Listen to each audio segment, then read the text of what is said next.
તો સાબરકાંઠા પંથકમાં પણ માવઠું થયું છે। ખેડબ્રહ્મા વિજયનગર પંથકમાં અસહ્ય ઉકળાટ બાદ અચાનક વાતાવરણમાં પલટો આવ્યો છે। ખેડબ્રહ્મા પંથકમાં છૂટો છવાયો વરસાદ વરસ્યો છે। વીજળીના કડાકા સાથે વરસાદી ઝાપટું આવ્યું છે। અચાનક વાતાવરણમાં પલટાને લઈ ઠંડક પ્રસરી ગઈ છે। લોકોને ગરમીથી આંશિક રાહત મળી છે। ગરમીથી રાહત તો ઘઉંના પાકને નુકસાનની ભીતિ। ખેડૂતો માટે આનંદો, આ વખતે 105% જેટલો વરસાદ પડી શકે।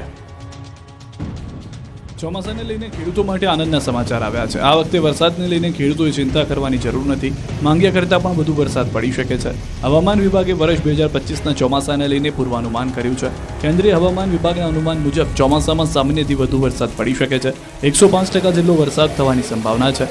અનુમાનમાં 5% વધઘટ સંભવ છે। અલ્નીનો અને આઈઓડી ન્યુટ્રલ રહેવાની સંભાવના છે। આવનાર ચોમાસા માટે સ્થિતિ સંપૂર્ણ અનુકૂળ। ગુજરાતના ખેડૂતો માટે પણ મોટા રાહતના સમાચાર છે। ગુજરાતમાં પણ સામાન્ય વધુ વરસાદની સંભાવના છે। સમગ્ર દેશમાં માત્ર તમિલનાડુ, લદ્દાખ, પૂર્વોત્તરમાં સામાન્યથી ઓછો રહેશે વરસાદ। બીજી તરફ હવામાન નિષ્ણાંત પરેશ ગોસ્વામીએ પણ ચોમાસાને લઈને આગાહી કરી છે। તેમના કહેવા પ્રમાણે મે મહિનામાં પ્રી મોન્સૂન એક્ટિવિટી શરૂ થશે। 2025નું ચોમાસું સામાન્ય રહેવાની શક્યતા 96થી 106% વરસાદ પડી શકે। આ વર્ષે 25 જૂને ચોમાસું બેસવાની શક્યતા છે। ગુજરાતમાં 98થી 106% વરસાદની શક્યતા છે। આ તરફ ગુજરાતમાં ગરમીનો પારો છટક્યો છે। 4 જિલ્લામાં હીટવેવની આગાહી।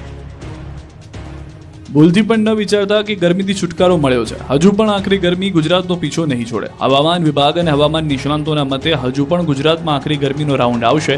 આવતીકાલથી રાજ્યમાં ફરી ગરમીનો નવો આક્રમક રાઉન્ડ આવશે। 15 થી 18 એપ્રિલ સુધી ફરી ગુજરાતમાં હીટવેવની આગાહી કરાઈ છે। આવતીકાલથી એપ્રિલ માસમાં અત્યાર સુધીમાં ન પડી હોય તેવી ગરમી પડશે। એટલે કાળઝાળ ગરમીમાં શેકાવા થઈ જજો તૈયાર। હવામાન વિભાગની આગાહી મુજબ આવતા 4 દિવસ 2 થી 3 ડિગ્રી સુધી તાપમાન વધશે। આવતીકાલથી ફરી હીટવેવથી હાહાકાર મચી જશે। 3 દિવસ સુધી 4 જિલ્લામાં ગરમીનું યલો એલર્ટ અપાયું છે। બનાસકાંઠા, સાબરકાંઠા, રાજકોટ, કચ્છમાં યલો એલર્ટ અપાયું છે। 15 થી 17 એપ્રિલ સુધી 4 જિલ્લામાં હીટવેવની આગાહી કરાઈ છે। દરિયા કિનારાના વિસ્તારોમાં ગરમ અને ભેજવાળા પવન ફૂંકાશે। 17 એપ્રિલ બાદ તાપમાનમાં 2 થી 3 ડિગ્રી તાપમાન ઘટશે।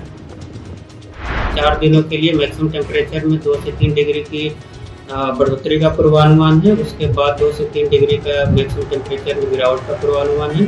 और इसके साथ ही जो हीट वेव की वार्निंग है वो जहाँ जो डिस्ट्रिक्ट है जहाँ पे हीट वेव की वार्निंग है वो बनासकांठा, साबरकांठा, राजकोट और कच्छ के लिए 15, 16 और 17 की तारीख में हीट वेव की वार्निंग है और साथ में येलो अलर्ट जारी है।